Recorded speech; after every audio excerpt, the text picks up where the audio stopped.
ಶ್ರೀ ಗುರುಭ್ಯೋ ನಮಃ ಪರಮಗುರುಭ್ಯೋ ನಮಃ ಶ್ರೀಮದಾನಂದ ತೀರ್ಥ ಭಗವತ್ಪಾದಾಚಾರ್ಯೇಭ್ಯೋ ನಮಃ. ಪೂಜ್ಯ ಶ್ರೀ ಬನ್ನಂಜಿ ಗೋವಿಂದಾಚಾರ್ಯರಿಗೆ ಪ್ರೀತಿಪೂರ್ವಕ ನಮನಗಳು. ಒತ್ತಿಗೆ ಸ್ವಾಮಿಗಳು ಶ್ರೀ ಸುಗುಣೇಂದ್ರ ತೀರ್ಥರ ಪಾದರವಿಂದಕ್ಕೆ ಗೌರವಪೂರ್ವಕವಾದ ನಮನಗಳು.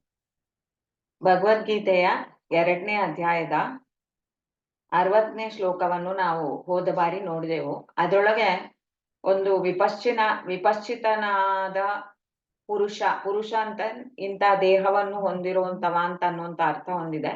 ಮತ್ತೆ ದೇಹಾಭಿಮಾನ ಉಳ್ಳವನು ಅಂತ ದೇಹಾಭಿಮಾನವನ್ನು ಉಳ್ಳವನಾಗಿರುವಂತ ಒಂದು ವ್ಯಕ್ತಿಗೆ ಎಷ್ಟೇ ಪ್ರಯತ್ನ ಮಾಡಿದ್ರು, ಜ್ಞಾನವನ್ನು ಸಂಪಾದನೆ ಮಾಡಿದ್ರು ಕೂಡ ಇಂದ್ರಿಯಗಳು ಅವನ ಹಿಡಿತದಲ್ಲಿ ಇರೋದು ತುಂಬಾ ಕಷ್ಟ ಸಾಧ್ಯ ಅಂತಂದ. ಅದಕ್ಕೆ ಇಲ್ಲಿ ಕೃಷ್ಣ ಪರಮಾತ್ಮ ಅದನ್ನು ಮತ್ತೆ ಹೇಳ್ತಾನ, ಕಷ್ಟ ಸಾಧ್ಯ ಹೌದು, ಆದ್ರೆ ದುಸ್ಸಾಧ್ಯವಾಗಿರುವಂತ ಈ ಇಂದ್ರಿಯಗಳನ್ನು ಗೆಲ್ಲೋದಕ್ಕೆ ಸಾಧ್ಯ ಉಂಟು ಅಂತ. ಅದೇ ಇಲ್ಲಿ 61ನೇ ಶ್ಲೋಕದಲ್ಲಿ ನಾವು ನೋಡೋದಕ್ಕಿದ್ದೇವು. ತಾನಿ ಸರ್ವಾಣಿ ಸಂಯಮ್ಯ ಯುಕ್ತ ಆಸೀತ ಮತ್ಪರಃ ವಶೇ ಯಸ್ಯೇಂದ್ರಿಯಾಣಿ ತಸ್ಯ ಪ್ರಜ್ಞಾ ಪ್ರತಿಷ್ಠಿತಾ. ತಾನಿ ಸರ್ವಾಣಿ ಸಂಯಮ್ಯ ಯುಕ್ತ ಆಸೀತ ಮತ್ಪರಃ ವಶೇ ಯಸ್ಯೇಂದ್ರಿಯಾಣಿ ತಸ್ಯ ಪ್ರಜ್ಞಾ ಪ್ರತಿಷ್ಠಿತಾ. ಇಷ್ಟು ಕಷ್ಟವಾಗಿದ್ರು ಸಹ ಅವರು ತಾನಿ ಸರ್ವಾಣಿ, ಯಾರ ಆ ವಿಪಶ್ಚಿತನಾಗಿರೋ ಜ್ಞಾನಿ ತನ್ನ ಇಂದ್ರಿಯಗಳನ್ನು ಹಿಡಿತದೊಳಗೆ ತಗೊಂಡ್ ಬರ್ಲೇಬೇಕು ಅಂತ ಅನ್ನೋದು.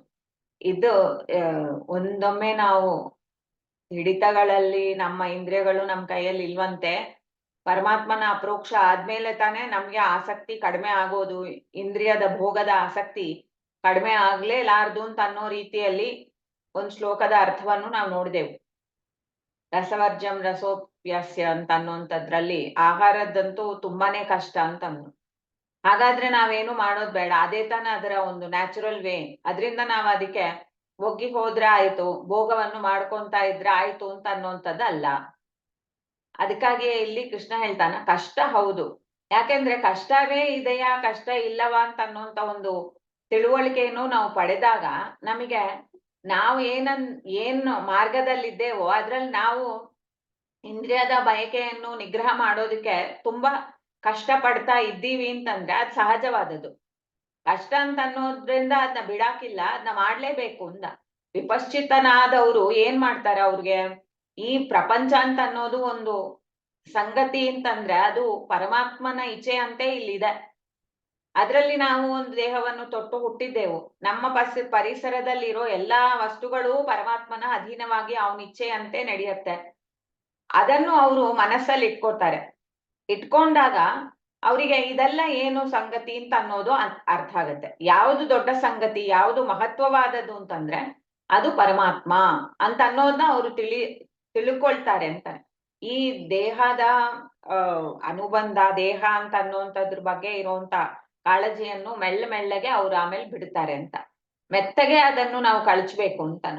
ಆ ಕಳಚೋದಕ್ಕೆ ಏನು ನಾವು ಮಾಡ್ಬೇಕಾದ ತರಬೇತಿ ಅಂತ ಅನ್ನೋದ್ರೆ ಅವನ್ ಹೇಳ್ತಾನ, ಯುಕ್ತ ಆಸೀತ ಮತ್ಪರಃ. ಯುಕ್ತ ಅಂತಂದ್ರೆ ಅವನ ಒಂದು ಜೀವ, ಸಾಧಕವಾಗಿರೋ ಒಂದು ಜೀವ ತನ್ನ ಮನಸ್ಸಲ್ಲಿ ಯುಕ್ತ ಅಂತಂದ್ರೆ ಜೋಡಿಸ್ಕೊಂಡಿರ್ಬೇಕಾದದ್ದು ಏನು ಅಂತಂದ್ರೆ ಮತ್ಪರಃ ಅಂತಾನ. ಮತ್ಪರಃ ಅಂತ ಕೃಷ್ಣ ಹೇಳುವಾಗ್ಲೆ ನನ್ನ ಪಾರಮ್ಯವನ್ನು ಸದಾಕಾಲವೂ ಕೂಡ ಅವನ ಮನಸ್ಸಲ್ಲಿ ಆ ಸಾಧಕನಾದವರು ಜೋಡಿಸ್ಕೊಂಡು ಅದನ್ನು ಯೋಚನೆ ಮಾಡ್ತಾನೆ ಇರ್ಬೇಕು ಅಂತ. ನಾವು ಈ ತರ ಒಂದು ನಾಮಸ್ಮರಣೆಯನ್ನು ಮಾಡ್ತಾ ಇರ್ಬೇಕು ಅಂತ ಅನ್ನೋದನ್ನ ದಾಸರು ಹೇಳ್ತಾರೆ, ಭಾಗವತದಲ್ಲಿಯೂ ಹೇಳ್ತಾರೆ. ಕಾರ್ಯಗಳಲ್ಲಿ ಮಾಡ್ತಾನೆ ಪರಮಾತ್ಮನ ನಾಮವನ್ನು ಹೆಚ್ಚಾಗಿ ಅವರು ಚಿಂತಿಸ್ತಾ ಇರ್ಬೇಕು ಅಂತ. ನಾಮ ಅಂತ ಅನ್ನೋದು ನಮಗೆ ಒಂದು ಗುರುತನ್ನು ಕೊಡತ್ತೆ. ಏನ್ರ ಬಗ್ಗೆ ಅವನ್ಗೆ ಆ ಗುರುತನ್ನು ಕೊಡತ್ತೆ, ಅವನ ಸರ್ವೋತ್ತಮತ್ವದ ಬಗ್ಗೆ, ಅವನ ಮಹಾತ್ಮ್ಯದ ಬಗ್ಗೆ, ಅವನ ಪ್ರೀತಿ ನಮ್ಮ ಮೇಲೆ ಹೇಗಿದೆ ಅಂತ ಅನ್ನೋದ್ರ ಬಗ್ಗೆನು ಅದೇ ಪರಿಚಯ ಕೊಡುತ್ತೆ. ಯಾರು ಕಣ್ಣಿಗೆ ಎವೆಯೆಂದದಿಲ್ಲ ನಮ್ಮನ್ನು ರಕ್ಷಿಸುವನೋ ಅಂತ ಸ್ವಾಮಿ ಇವನು ಅಂತ ರಕ್ಷಣೆ ಮಾಡ್ಬೇಕಾದ್ರೆ ನಮ್ಮ ಹತ್ರವೇ ಇರ್ಬೇಕಲ್ಲ ಅವನು. ಅದಕ್ಕೆ ಅವನು ಎಷ್ಟು ಹತ್ರದ ಒಂದು ಗೆಳೆಯನಾಗಿದ್ದಾನ ಅಂದ್ರೆ ನಮ್ಮ ಅಂತರ್ಯಾಮಿಯಾಗಿ ನಮ್ಮ ಗೆಳೆಯನಾಗಿ ಇದ್ದಾನ ಅಂತ. ಅಂದ್ರೆ ಸರ್ವೋತ್ತಮತ್ವ, ಮಹತ್ವ, ಪ್ರೀತಿ ಈ ಮೂರು ಕೂಡ ಭಗವಂತನಲ್ಲಿ ಒಟ್ಟು ಕೂಡಿಕೊಂಡಿದೆ. ಅಂತ ಯಾವ ಒಬ್ಬ ಸರ್ವೋತ್ತಮನಾಗಿದ್ದಾನ ಆ ದೊರೆ, ಎಲ್ಲರನ್ನೂ ಕೂಡ ಅವನು ಓಡಿಸ್ತಾನ, ನನ್ಗಿಷ್ಟದ ಹಂಗ್ ನೀನ್ ಕೆಲಸ ಮಾಡು ಅಂತ. ಆ ತರದ್ ದೊರೆ ಇವನಲ್ಲ, ಅದೇ ಇವನ್ ಮಹತ್ವ ಅಂತಾರೆ. ಲೋಕದಲ್ಲಿರುವಂತ ದೊರೆ ಏನ್ ಮಾಡ್ತಾನ, ತನ್ಗಾಗಿ ಮಾಡ್ಕೋತಾನ. ತನ್ನ ಐಶ್ವರ್ಯವನ್ನು ಬೆಳೆಸೋದಕ್ಕಾಗಿ ಅವನು ಸೇನೆಗಳನ್ನು ಎಲ್ಲಾ ಕಡೆ ಕಳಿಸ್ತಾನ. ಆ ಏನು ದುಡ್ಡು ಸಂಪತ್ತು ಗಳಿಸ್ಕೊಂಡ್ ಬರ್ತಾರೆಯೋ ಅವನ್ ಬೊಕ್ಕಿಸಕ್ಕೆ ಸೇರಿಸ್ಕೋತಾನ, ಅವನಿಗಾಗಿ ಅವನ್ ಕಳಿಸ್ತಾನ. ಆದ್ರೆ ಪರಮಾತ್ಮ ಹೇಗೆ ಅಂದ್ರೆ, ಜೀವರನ್ನು ಈ ಭೂಮಿಗೆ ಯಾಕೆ ಕಳಿಸ್ತಾನ, ಅವರ ಸಾಧನೆಯನ್ನು ಅವ್ರು ಮಾಡ್ಕೊಳ್ಳಿ, ಅವರು ಅದರಿಂದ ಉನ್ನತ ಗತಿಯನ್ನು ಹೊಂದಲಿ ಅಂತ. ಅವನಿಗೇನು ಅದರಲ್ಲಿ ಪ್ರಯೋಜನ ಇಲ್ಲದೆ ಇರೋದೇ ಅವನ ಒಂದು ಮಹತ್ವ. ಸರ್ವೋತ್ತಮನಾಗಿ ರಾಜಾದಿರಾಜನಾಗಿ ಇರುವಂತ ಈ ಗೋವಿಂದ ಜೀವರಾಶಿಗಳ ಮೇಲೆ ಅವನು ಅಂತ ಕಾರುಣ್ಯವನ್ನು ತೋರ್ತಾನಲ್ಲ, ಅದೇ ಅವನ ಮಹತ್ವ ಅಂತಾರೆ. ಜೀವನಿಗಾಗಿ ಅವನು ಈ ಸೃಷ್ಟಿಯನ್ನೇ ಮಾಡಿದ, ಜೀವನಿಗಾಗಿ ಅವನು ದೇಹದೊಳಗೆಲ್ಲ ಇಷ್ಟು ವ್ಯಾಪಾರವನ್ನು ಮಾಡಿ ಅವನಿಗೆ ಸುಗಮವಾಗಿ ಭಗವಂತನನ್ನು ತಿಳ್ಕೊಳ್ಳಕ್ ಬೇಕಾದ ಗುರುಗಳನ್ನು ಕೊಟ್ಟು, ಗ್ರಂಥಗಳನ್ನು ಕೊಟ್ಟು ಅಷ್ಟು ಕೂಡ ಅವನು ಮಾಡ್ತಾನ. ಅಂತ ಮಹತ್ವವಾಗಿ ಇರುವಂತ ಪರಮಾತ್ಮನ ಪ್ರೀತಿಯನ್ನು ಅರಿಯಬೇಕು ನಾವು. ಅದಕ್ಕೆ ಇಲ್ಲಿ ಕೃಷ್ಣ ಹೇಳ್ತಾನ, ಯುಕ್ತ ಆಸೀತ ಮತ್ಪರಹ ಅಂತ.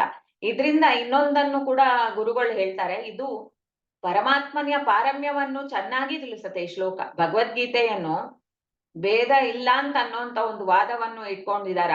ಅಭೇದವಾದ, ಜೀವ ಪರಮಾತ್ಮ ಭೇದವನ್ನು ಒಪ್ಪದೇ ಇರುವಂತ ಜನರು ಈ ಶ್ಲೋಕಕ್ಕೆ ಅವ್ರು ಏನ್ ಅರ್ಥ ಬರೆಯೋರು? ಈ ಶ್ಲೋಕದಲ್ಲಿ ಸ್ಪಷ್ಟವಾಗಿದೆ, ಮತ್ಪರಹ ಅಂತ. ನೀನು ಇಂದ್ರಿಯಗಳನ್ನೆಲ್ಲ ನಿಗ್ರಹ ಮಾಡ್ಬೇಕು, ನನ್ನನ್ನು ಮನಸ್ಸಲ್ಲಿ ಪರಮಾತ್ಮ ಅಂತ ತಿಳ್ಕೋಬೇಕು ಅಂತ. ಅವಾಗ ನಿಂಗೆ ಸಾಧ್ಯ ಅಂತ ಕೂಡ ಅದ್ರ ಅರ್ಥ. ಇಂದ್ರಿಯ ನಿಗ್ರಹ ಹೇಗಾಗೋದು ಅಂತ ವಿಷ್ಣು ತೀರ್ಥರು ಅವರ ಇದ್ರಲ್ಲಿ, ಅವ್ರ ಗ್ರಂಥಗಳಲ್ಲಿ ಅವ್ರು ಹೇಳ್ತಾರೆ, ನನ್ನ ಮನಸ್ಸು ವಿಷಯದ ಕಡೆಗೆ ಹೋಗತ್ತೆ, ಆದ್ರೆ ವಿಷಯದ ಹತ್ರನೂ ನೀನಿದ್ದಿ, ನೀನ್ ಅದ್ರೊಳಗೆ ಇದ್ದಿ ಅಂತ ಅನ್ನೋದು ನೆನಪು ನನಗಿದ್ರೆ, ನನ್ನ ಮನಸ್ಸು ಅಂತ ಅನ್ನೋದು ನಿನ್ ಬಗ್ಗೆ ಯೋಚನೆ ಮಾಡೋದಲ್ಲ, ಆ ಭೋಗ ಅಂತ ಅನ್ನೋಂಥದ್ರಲ್ಲಿ ನೀನೇ ಇದ್ದಿ ಅಂತ ಅನ್ನೋದನ್ನ ನಾವು ಅದನ್ನ ಮಾಡ್ತಾ ಮಾಡ್ತಾ ಮಾಡ್ತಾ ಆಮೇಲೆ ಪರಮಾತ್ಮ ಒಬ್ಬನೇ ನಂಗೆ ಸಾಕು ಅಂತ ಅನ್ನೋ ಸ್ಥಿತಿ ತಲುಪತ್ತೆ. ಅದಕ್ಕೆ ಇಲ್ಲಿ ಹೇಳ್ತಾರೆ, ವಶೇಹಿ ಯಸ್ಯ ಇಂದ್ರಿಯಾಣಿ ತಸ್ಯ ಪ್ರಜ್ಞಾ ಪ್ರತಿಷ್ಠಿತ.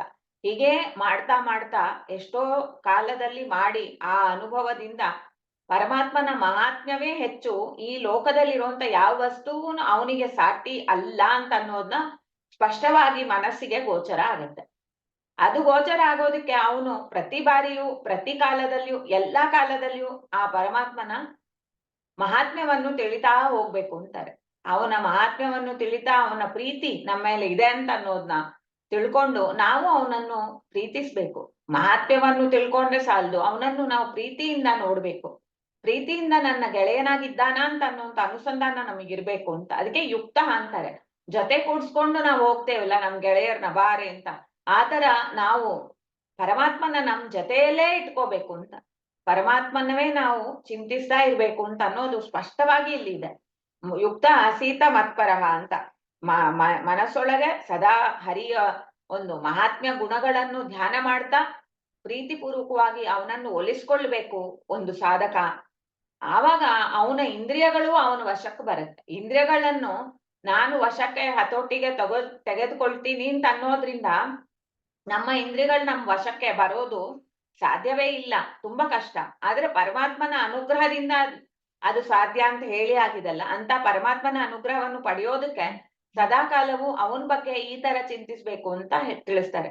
ಅವನು ಸರ್ವೋತ್ತಮ, ಅವನು ಮಹಾತ್ಮ್ಯ ಗುಣಪೂರ್ಣನಾಗಿದ್ದಾನ, ಮತ್ತೆ ಅವನು ನಮ್ಮನ್ನು ಪ್ರೀತಿಯಿಂದ ಕಾಣ್ತಾನ, ಭಕ್ತರನ್ನು ಪ್ರೀತಿಯಿಂದ ಅವನು ವರ್ತಿಸ್ತಾನ ಅಂತ ಆ ಚಿಂತನೆ ನಮಗಿರ್ಬೇಕು ಅಂತ ಅನ್ನೋದನ್ನ ವಶೇ ಹೇಳ್ಬಿಟ್ಟು, ಆಗ ಅವನ ಇಂದ್ರಿಯಗಳು ಅವನ ವಶಕ್ಕೆ ಬರುತ್ತೆ. ಆ ಬಂದಾಗ ಅದು ಆಶ್ಚರ್ಯವಾದ ಸಂಗತಿಯೇ. ವಶೇಹಿ ಅಂತಂದ್ರೆ ಎಷ್ಟೋ ಜನ್ಮಾಂತರದಲ್ಲಿ ಈ ಸಾಧನೆಯನ್ನು ಮಾಡಿ ಮಾಡಿ ಕೊನೆಗೆ ಅವನಿಗೆ ತನ್ನ ಇಂದ್ರಿಯಗಳು ಅವನ ವಶಕ್ಕೆ ಬಂದಿದೆ ಅಂತ ಆಯ್ತು ಅಂತಂದಾಗ ಅವಾಗ ಅವನು ಆ ಜೀವನ ಪ್ರಜ್ಞಾ ಪ್ರತಿಷ್ಠಿತವಾಗಿದೆ ಅಂತ. ಆ ಜ್ಞಾನ ಅಂತ ಅನ್ನೋದು ನಿಶ್ಚಲವಾಗಿ ಆ ಭಗವಂತನಲ್ಲೇ ಆ ಮನಸ್ಸು ನಿಂತು ಬಿಡತ್ತೆ ಅಂತ. ಪ್ರಜ್ಞೆ ಅಂತನ್ನೋದು ಲಭ್ಯ ಆಗೋದಕ್ಕೆ ಮಹಾಪ್ರಯತ್ನ ಬೇಕು. ಸಾಧಾರಣವಾಗಿ ಇದು ಲಭಿಸೋದಿಲ್ಲ, ಮಹಾಪ್ರಯತ್ನದಿಂದ ಮಾತ್ರ ಇದು ನಮ್ಗೆ ಸಾಧ್ಯ. ಇಂಥ ಒಂದು ಅನುಸಂಧಾನನು ಇಲ್ಲಿ ಭಗವಂತ ತಿಳಿಸ್ತಾನ. ಪರಮಾತ್ಮ ಅಂತ ಅನ್ನುವಂಥ ತತ್ವ ಸರ್ವತಂತ್ರ ಸ್ವತಂತ್ರ, ನಮ್ಗಿಂತ ಅತ್ಯಂತ ಭಿನ್ನ. ನಾವು ಜೀವರಾಗಿ ಅವನ ಅನುಗ್ರಹದಿಂದ ನಾವು ಇಲ್ಲಿ ಇದ್ದೆವು, ಅವನ ಅನುಗ್ರಹದಿಂದವೇ ನಮ್ಮೆಲ್ಲವೂ ಇದೆ ಅಂತ ಒಂದು ಸುಂದರವಾದ ಪದ್ಯವನ್ನು ಜಗನ್ನಾಥದಾಸ ಕೊಡ್ತಾರೆ. ವಿತ್ತ ದೇಹ ಆಗಾರ ಧಾರ ಅಪತ್ಯ ಮಿತ್ರಾದಿಗಳೊಳಗೆ ಚಿತ್ತ ಬುದ್ಧಿಯಾದಿಂದ್ರಿಯಗಳು ಜ್ಞಾನ ಕರ್ಮದೊಳು ತತ್ತದಾಕ್ವಯನಾಗಿ ಸತ್ಯ ಸಂಕಲ್ಪಾನುಸಾರದಲ್ಲಿ ನಿತ್ಯದಲ್ಲಿ ತಾ ಮಾಡಿ ಬಾಡಿಪನೆಂದು ಸ್ಮರಿಸುತ್ತಿರುಂಟ. ಈ ಸ್ಮರಣೆ ಇರ್ಲಿ ಅಂತ. ವಿತ್ತ ಅಂತಂದ್ರೆ ನಮ್ಮ ದುಡ್ಡು ಸಂಪತ್ತು ಪ್ರಾಪರ್ಟಿ ಎಲ್ಲ, ದೇಹ ಆಗಾರ ಮನೆ ಬಾಗಿಲು ಎಲ್ಲ, ಆಮೇಲೆ ನಮ್ಮ ಬಂಧುಗಳು ಬಾಂಧವರು ಮಕ್ಕಳು ಎಲ್ಲರೂ, ಅದು ಮಾತ್ರ ಅಲ್ಲ, ನಮ್ಮ ಮನಸ್ಸು, ನಮ್ಮ ಮನಸ್ಸಿನ ವ್ಯಾಪಾರ ಕರ್ಮ ಈ ಎಲ್ಲ ಕೂಡ ಸತ್ಯ ಸಂಕಲ್ಪ ಅನುಸಾರದಿ ಆ ಪರಮಾತ್ಮನೇ ಮಾಡಿಸ್ತಾನ, ಅವನ ಒಂದು ನೆನಪು ನಿನಗೆ ಸದಾ ಇರಲಿ ಅಂತ ಜಗನ್ನಾಥದಾಸರು ನಮ್ಗೆ ಒಂದು ಉಪದೇಶವನ್ನು ಕೊಡ್ತಾರೆ.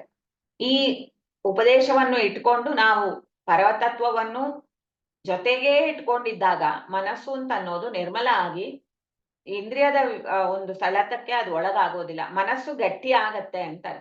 ಮನಸ್ಸು ಗಟ್ಟಿ ಇಲ್ಲದೆ ಇದ್ದಾಗ ಅದು ಇಂದ್ರಿಯದ ಹಿಂದೆ ಓಡುತ್ತೆ.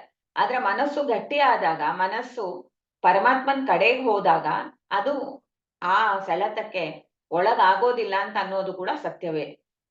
ಈ ರೀತಿಯಲ್ಲಿ ಈ ಪದ್ಯವನ್ನು ನಾವು ಅರ್ಥ ಮಾಡ್ಕೊಂಡು ನಮ್ಮ ಜೀವನದಲ್ಲಿ ನಾವು ಅಳವಡಿಸೋದಕ್ಕೆ ಪ್ರಯತ್ನ ಮಾಡ್ಬೇಕು ಅಂತ. ಶ್ರೀಕೃಷ್ಣ ಅರ್ಪಣಮಸ್ತು. ಹರೇ ಶ್ರೀನಿವಾಸ.